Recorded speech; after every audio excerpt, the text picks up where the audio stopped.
Sir जब भी कोई फ्रेंड या कोई भी आता है हमारे पास, तो वो अपनी प्रॉब्लम्स लेके आता है, तो हमारे पास उसका क्विक सोल्यूशन होता है। उसकी बातों को लेके, उसकी बातों को बेस बना के हम उसका क्विक सोल्यूशन दे देते हैं।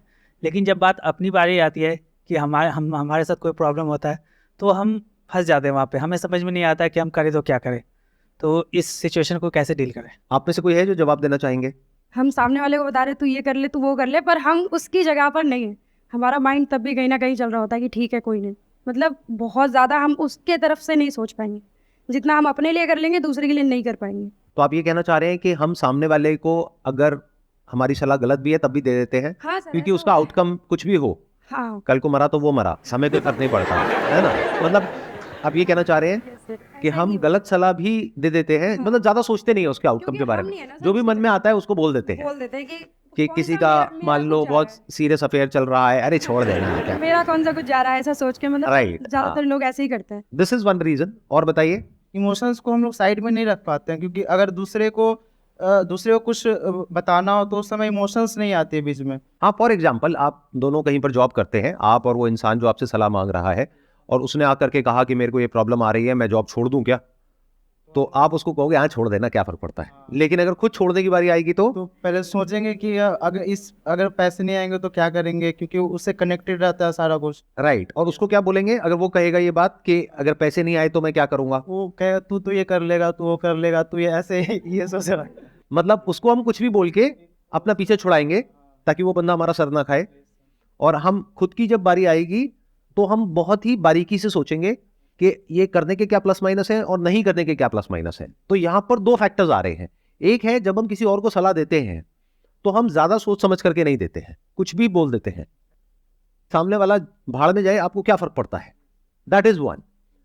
सेकेंड, कि जब आप खुद अपने आप को कोई सलाह देते हैं तो उसमें इमोशंस बीच में आ जाते हैं, जो गलत नहीं है पूरी तरह से, क्योंकि हो सकता है कि जो आप डिसीजन लेने वाले हैं वो लेने में आपको बहुत डर लग रहा है, तो उस डर के पीछे कोई एक्चुअल रीजन है कि अगर वो डिसीजन आपने लिया, फॉर एग्जांपल जॉब छोड़ने का, तो एक्चुअल में आपको नहीं पता कि अगले महीने आप अपने बच्चों की स्कूल की फीस कैसे दोगे, या क्रेडिट कार्ड्स के बिल इतने बढ़ चुके हैं वो कैसे दोगे।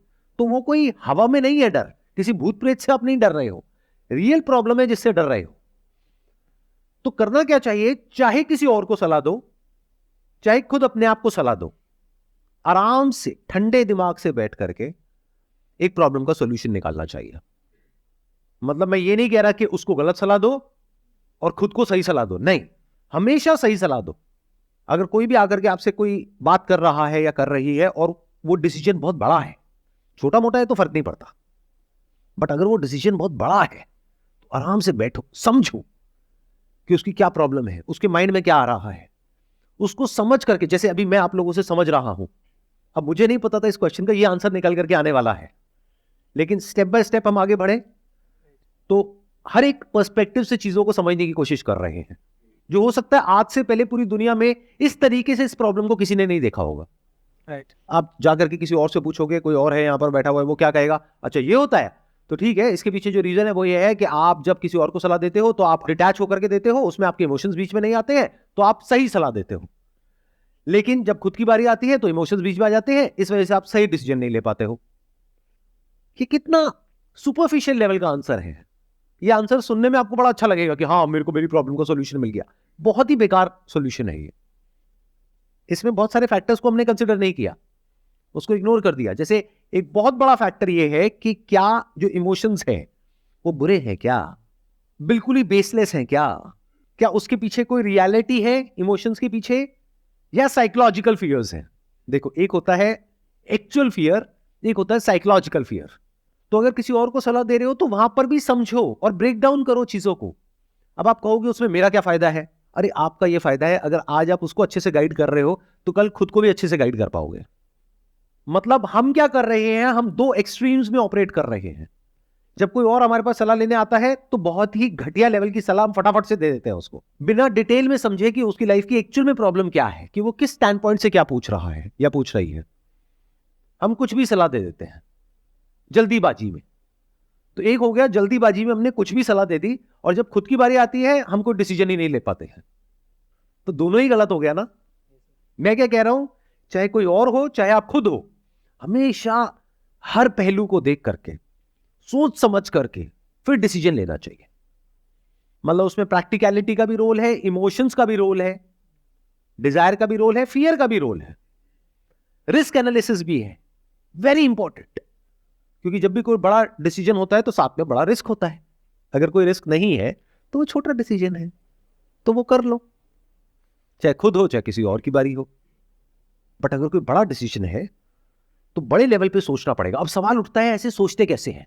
अपनी थिंकिंग को ऐसा कैसे बनाएं कि अगर कोई प्रॉब्लम है तो हम उसकी हर साइड को देख पाए, या ये कह लो हर साइड को तो कोई भी नहीं देख सकता, because thought bye it's very nature is limited. लेकिन जितना हो सके एक प्रॉब्लम को हम ज्यादा अच्छे से समझ सके, फिर उसका सोल्यूशन निकाले। तो ऐसा कैसे होता है? ऐसा होता है क्वेश्चंस पूछने से, आंसर देने से नहीं। आपने कभी नोट किया होगा, अगर मेरे से कोई कुछ पूछता है या पूछती है तो मैं पलट करके उनसे क्वेश्चंस पूछता हूं। पहले मैं समझता हूं प्रॉब्लम को, फिर कुछ बोलता हूं। और शुरू में ये काम आपको लिख करके करना है। यानी अगर कोई इंसान आपके पास सलाह लेने के लिए आया, या फिर अगर आपको खुद के लिए कोई डिसीजन लेना है, तो एक पेपर पेन लो, उसमें इधर लिखो प्लस, इधर लिखो माइनस, कि इस डिसीजन को लेने के क्या प्लस है क्या माइनस है। उसके साथ में बैठो। उस इंसान के लिए वो डिसीजन बहुत इंपॉर्टेंट है। 2 मिनट में मत बोलो उसको कुछ भी करने के लिए, हो सकता है उसकी पूरी लाइफ खराब हो जाए।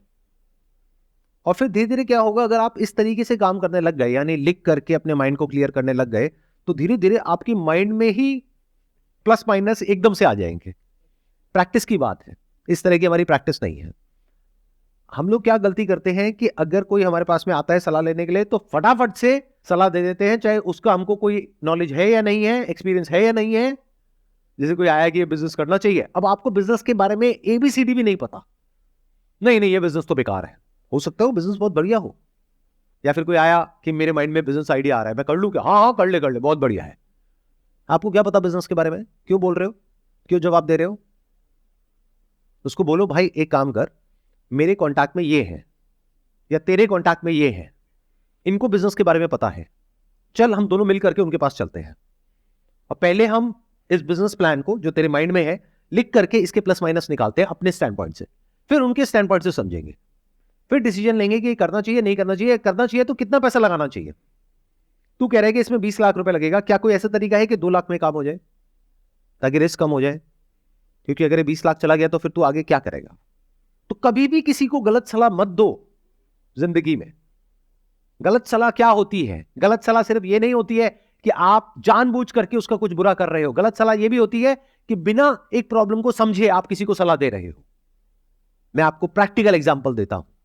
कोई आपकी फैमिली में या आपके फ्रेंड सर्कल में बीमार है, उसका मानो पेट खराब हो गया है या खांसी जुकाम है, कुछ भी है, आप जाओगे फटाफट से जा करके उसको सलाह दे दोगे, भाई ये ले ले ठीक हो जाएगा। Based upon what? कि मैंने ये लिया था, मैं ठीक हो गया था, तो तू भी लेगा तो तू भी ठीक हो जाएगा। अरे उसकी प्रॉब्लम और आपकी प्रॉब्लम सेम है क्या? तो आपने क्या किया? एक इंसान को गलत सलाह दे दी। आपकी नीयत गलत नहीं है, लेकिन आपकी ये जो सलाह है ये बेवकूफी भरी है। और जब हम दूसरों के साथ ऐसे करते हैं तो एक स्टेज ऐसी आ जाती है कि हम खुद के साथ भी यही करने लग जाते हैं। टाइम खराब चल रहा है, किसका नहीं चल रहा है पहले तो मुझे ये बता दो। पैसे की दिक्कत है, किसको नहीं है ये बता दो। रिलेशनशिप्स की दिक्कत है, घर में कलेश होते हैं, किसके नहीं होते हैं ये बता दो। शादी के बाद अगर एक छत के नीचे रहते हैं तो हेल्थ के लेवल पे प्रॉब्लम चल रही है, एक के बाद एक आ रही है, किसके नहीं आ रही है बता दो आज के टाइम में। तो जब ऐसी 2-4 चीजें हो जाती हैं किसी की लाइफ में, तो हम उल्टी सीधी सलाह उसको देने लग जाते हैं। कुछ तो हुआ है, या तो किसी की नजर लगी है, या कहीं किसी ने कुछ कर दिया है। क्या कभी ऐसा हुआ तू घर के बाहर निकला हो और कहीं कोई हरी मिर्च है, ये वो नींबू वींबू कहीं कुछ? हाँ एक बार हुआ था, चाहे कोई बंदा भेलपूरी खा रहा था, उसमें वो करके उसने फेंक दिया। हाँ एक बार हुआ तो मेरा पैर भी पड़ गया था। बस यही चक्कर है। चल तू एक काम कर, तू वहां जा, देख सब ठीक हो जाएगा। अब ये कैसी सलाह है? क्या समझदारी वाली सलाह है या बेवकूफी भरी सलाह है? तो जब आप ऐसी बेवकूफी भरी सलाह औरों को देने लग जाते हो, और हमारे आसपास में भरे पड़े हैं ऐसे लोग, तो एक दिन आप खुद भी ऐसे ही हो जाते हो, आपको पता भी नहीं लगता है। एक झूठ को बार बार बोलते रहो, वो कब सच हो जाएगा आपके लिए आपको पता भी नहीं लगेगा। आप सच और झूठ के बीच में फर्क ही नहीं कर पाओगे। तो चाहे आप खुद हो चाहे कोई और है, बिना सोचे समझे कुछ भी नहीं बोलना है। अगर आपके पास में उस क्वेश्चन का आंसर नहीं है, उस प्रॉब्लम का सॉल्यूशन नहीं है, तो चुप हो जाओ। आप लोग मेरी वीडियोस देखते हो तो आप लोगों को पता नहीं है, ये सेशन मेरा एक्चुअल में होता है, जैसे आज का ये जो सेशन है ये होगा करीबन 1 घंटे का। अपलोड कितने मिनट का होता है? Hardly 15 minute 20 minute. क्यों? क्योंकि बहुत सारे क्वेश्चन ऐसे होते हैं जहां पर मैं दूर से ही हाथ जोड़ देता हूं, मैं कहता हूं भाई ये मेरी फील्ड से रिलेटेड नहीं है, मेरे पास में इस क्वेश्चन का कोई जवाब नहीं है। ये नहीं कि कोई भी कुछ भी पूछ रहा है और मैं बकवास करता चला जा रहा हूं। अगर मेरे पास में जेन्युइन उसका कोई आंसर होता है तो मैं देता हूं, और अगर नहीं होता है तो नमस्ते कर देता हूं दूर से ही।